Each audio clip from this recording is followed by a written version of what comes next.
झुकना बहुत कठिन है।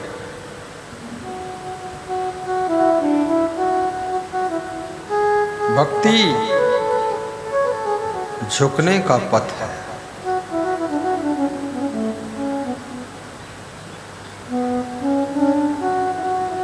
जो झुक नहीं सकता वो भक्ति कर नहीं सकता।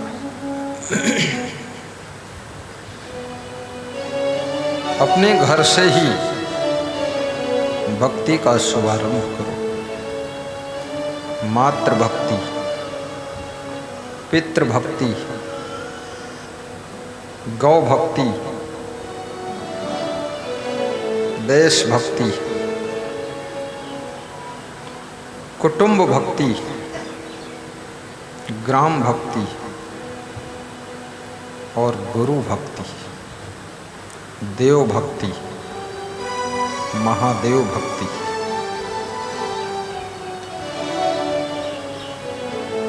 सवेरे उठ करके अपनी माँ के पैर छू मस्तक में लगा। पिताजी के पैर छूकर मस्तक में लगा दो। सास ससुर को प्रणाम करो।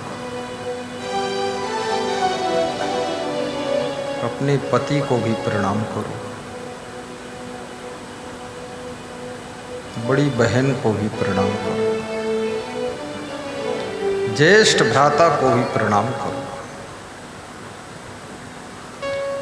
पड़ोसियों को भी प्रणाम करो। पड़ोसियों से भी बोल चाल रहना चाहिए। बोल चाल बंद न होने पाए। बोल चाल बंद होने से मन में टेंशन हो जाती है। जिससे बोल चाल बंद हो जाती उसको देखने पर खून गर्म हो जाता। उसको देखते ही आंखों में खून उतर जाता और दिमाग की नसें ऐंठ जाती है। क्या करूं? इसलिए संवाद जारी रहना चाहिए। विवाद को उस स्टेशन पर मत पहुंचाइए कि संवाद भी बंद हो गया। संवाद चलता रहे, बातचीत होती रहे तो कितना बड़ा वाद विवाद हो लेकिन उसका समाधान निकल सकता है। रावण सीता का हरण करता है। भगवान श्री राम अंगद को भेज करके संवाद शुरू करते हैं कि समझौता हो जाए बातचीत से। फिर हनुमान जी को भेजते हैं लेकिन समझौता नहीं हो पाया। जो होना था आखिर में वही हुआ। भगवान कृष्ण भी कौरवों को समझाने के लिए स्वयं जाते हैं। पर याद रखना, दुनिया का कमजोर से कमजोर बुद्धि वाला व्यक्ति भी समझ सकता है परंतु अभिमानी समझ नहीं सकता।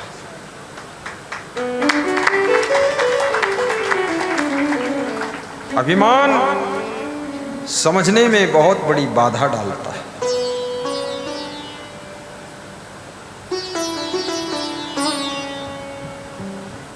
मंदोदरी भी समझा रही है, कुंभकर्ण समझा रहा है, मेघनाद भी समझाता है, विभीषण भी समझा रहा है, अंगद समझा रहे हैं, हनुमान जी भी समझाने गए। लेकिन हिमालय से भी बड़ा अभिमान समझना नहीं चाहता है। इसलिए याद रखना, विदुर ने एक बहुत बड़ी बात कही है, जरा रूपम हरत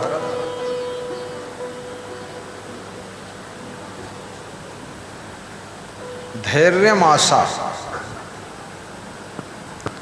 धर्मचर्याम असूया, मृत्यु प्राणान हरत, कामः श्रियम हरत, व्रतम अनारि सेवा, क्रोधः श्रियम सर्वमेवाभिमानः। बुढ़ापा सुंदर रूप को हर लेता है, आशा धैर्य को हर लेती है, मृत्यु प्राणों को हर लेती है, दोष देखने की आदत धर्म वृत्ति को हर लेती है, और काम वासना की अधिकता शर्म लाज को हर लेती है, और चरित्रहीन की सेवा आपके शील गुण को हर लेती है। क्रोध लक्ष्मी को हर लेता है, क्रोधा श्रियम हरत, लेकिन सर्वमेवाभिमानः, और मनुष्य का अभिमान सब कुछ हर लेता है, मनुष्य का विनाश कर देता है।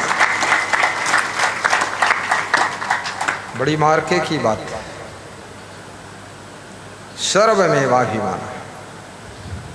जितने लोग गरीब हैं उनके घर में जाकर देख लो, वो सब क्रोधी जरूर होंगे, गुस्सा बहुत आती होगी, कुछ भी नहीं लेकिन भिन भिना कर भागते। पति भी तावा उठा के फेंक दे भागत चला जाता, और पत्नी उठा के कढ़ाई फेंकत पाछे से पीठी मारत उनके। पूरा घर क्रोधी, वहां लक्ष्मी नहीं रह सकती। खूब गुस्सा करो, खूब क्रोध करो, खूब उलझो, खूब भिन भिनाओ, नाक भिन भिनाओ, नाक के ऊपरी भाग पर क्रोध को बसा कर रखो, पूरा बर्बाद हो जाओगे, दरिद्री हो जाओगे, भिकमंगा हो जाओगे, गरीब हो जाओगे, तन्ने तराज हो जाओगे, एक एक पैसा को तरस जाओगे, ना तुमको ठिकाना कहीं मिलेगा, ना खाने को दाना कहीं मिलेगा। लोग कहते गुरुदेव हमारे घर में गरीबी जाता ही नहीं, तो हम मुस्करा देते, हम समझ जाते हैं पति पत्नी दोनों है नालायक, मल्ल युद्ध शुरू रहता है, अखाड़ा जारी है। सवेरे पति पत्नी उठ के ताल ठोकत है, आ जाओ देख ले तुमका। जब सब हंसते हैं तो कैमरा घुमा दो तो आनंद आ जाए।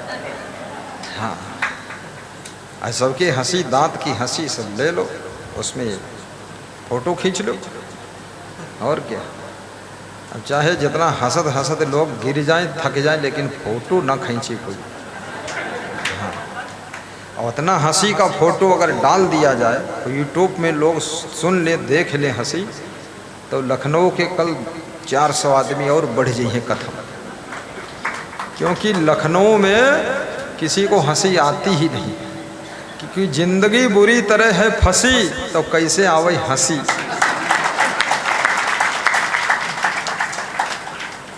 ये जितने बड़े बड़े शहर हैं, अरे बहुत दुर्दशा। तुम बॉम्बे में देख लो जाके, आई से मुंह बनाई बनाई चलत हैं लोग, बिल्कुल लगत है कि बूढ़ भैंसा जा रहा।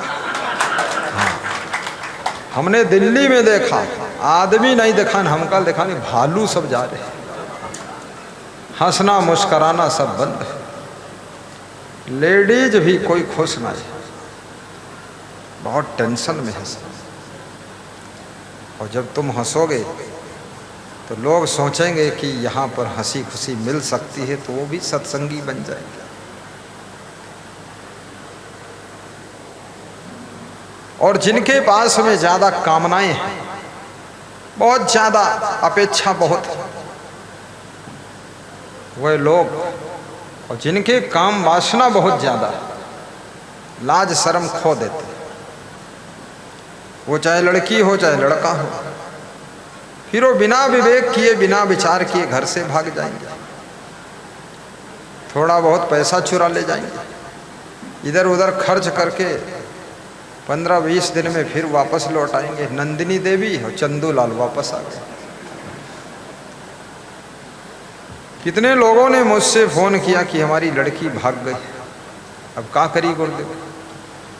हम कहें अब कुछ न करो, खीर पूड़ी बनाए खाओ और सूखी आलू की सब्जी बनाओ। कहीं मन दुखी है, हम कहें मुँहमा खाओ, मनमा नहीं खाए।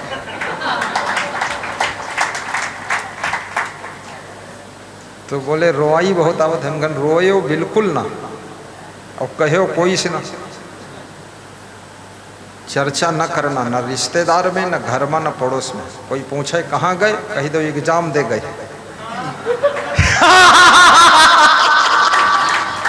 हाँ, जिंदगी के एग्जाम दे रही है, जाई दो। तो फिर दूसरे दिन फोन आवा कि लौट के आई कि नहीं। हम कहें लौट के आई, दोबारा लौट के जइबे न करीवा, तुम बस इंतजार करो, ढूंढे न जाओ।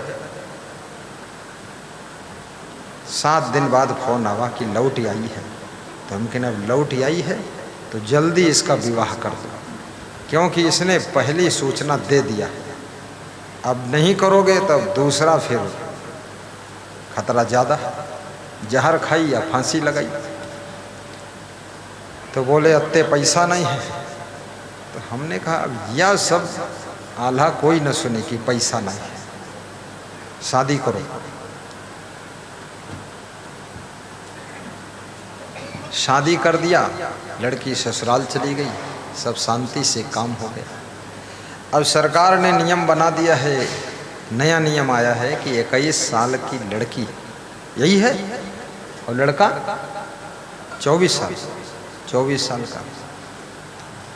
अब ये दिल्ली में बैठकर कानून बना है, उनसे यूँ पूछ लो 21 से 24 तक इनका ब्रह्मचारी को बनाई है। अरे मूर्खों, कानून वहाँ से बना रहे हो और तुम दिल्ली में बिल्ली बने बैठे हो और यहाँ नरक हो गवा। और सारा काम शादी होने के बाद ही शुरू होता है। लोग कहते हैं शादी हो जाए तो पढ़ न पाई। जिसको पढ़ना नहीं है तुम जिंदगी भर उसको कुंवारा रखो, एक अक्षर उसको नहीं पढ़ाई होगी। और जिसको पढ़ना है, आगे बढ़ना है, तो 3 बच्चों की माँ है, बहू, और IAS परीक्षा क्रॉस किया है बिहार में।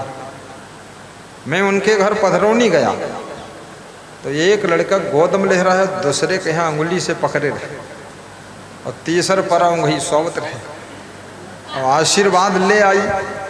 वो कल ससुर आवा, बोला आशीर्वाद दे दो तो अयोध्या में जो आपका आश्रम बन रहा है उसमें फिर हम बहुत दान करेंगे। लेकिन काहे का आशीर्वाद? बोले ये बहू है, पढ़ रही है, 3 बच्चे हैं, एक उधर परा स्वावत है, एक गोदम है और तीसरा अंगुली पकड़े है। तो हमने कहा कुछ उम्मीद है कि आशीर्वाद ना फोकटम चला जाए। तो बोले गुरुदेव बहू के लगन बहुत है, बच्चों को संभालती है और बर्तन धो देती है, भोजन सासू बना देती है और इसको हम फ्री कर देते हैं। IAS बन गई वो। हमने कहा आशीर्वाद देने में जब इतना भाव से मांग रहे हैं तो दे देना चाहिए। दे दिया और 3 बच्चों की माँ बहू IAS बन गई, कलेक्टर बन गई, DM बन गई। अब ये कानून बनाने वालों को वहाँ कोई विरोध भी नहीं किया। मैं होता उसमें तो विरोध कर देता इसका कानून का, बहुत तर्क करता था। क्योंकि जिनको उन्नति करना है 60 साल की उम्र में भी कर रहे हैं, और जिनको उन्नति नहीं करना है वे 40 साल की जवानी में ही टेढ़े टेढ़े चलत है। उनसे पूछो उम्र कितनी है, कहीं बहुत हो गई। कितनी? कहीं 40 साल है, बहुत है, थोड़े दिन और जीव। तो कुछ कर पाए उन्नति? कहीं उन्नति कुछ नहीं। बाप जौन जमीन देश रहे का बेच खाई गए, बस यही उन्नति। हाँ, उन्नति कुछ नहीं। विशाल देव ने 80 साल की उम्र में ग्रंथ लिखा था। तुलसीदास ने ये रामायण भी बुढ़ापे में लिखा।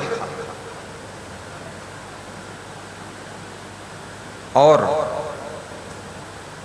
अभी मैं देखता हूँ यहाँ पर भी बहुत से लोगों की उम्र बहुत है, लेकिन तमन्ना जवानों से ज़्यादा ज़बरदस्त है।